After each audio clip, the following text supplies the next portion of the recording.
Okay, so for this I am going to work out number 3 of page 2 from the notes.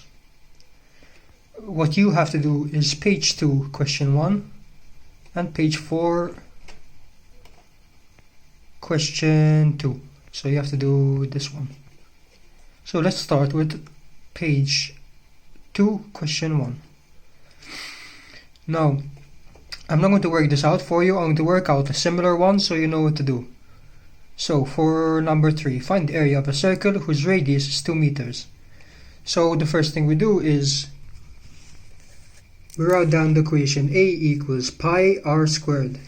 This is area equals pi r squared, which means the area is equal to the pi times the radius squared.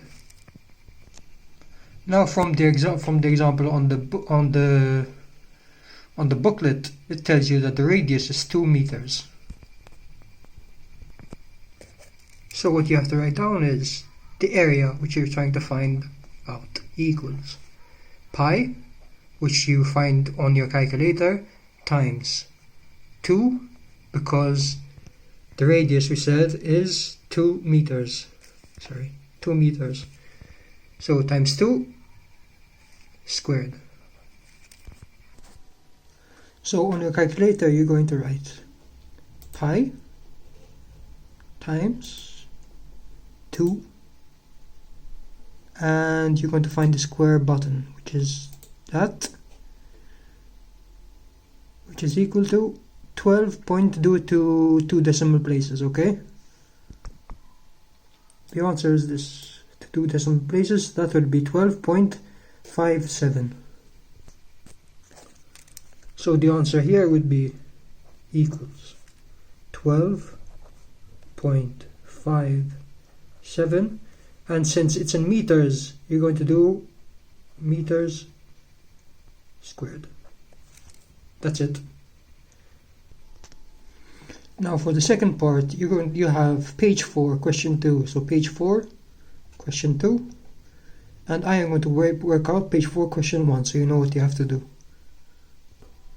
So for this exercise you have to go on page 3, and she gives you the formula you have to use. So when you see this with an angle and it tells you the radius, you have to use this equation. So let's write it down. So the equation is area, sorry it's a bit shaky but I don't have a stand, area of a sector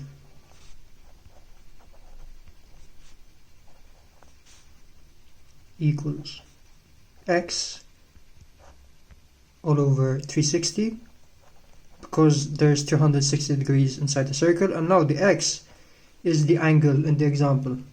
So for this case, the angle in the example of number 1 is 65.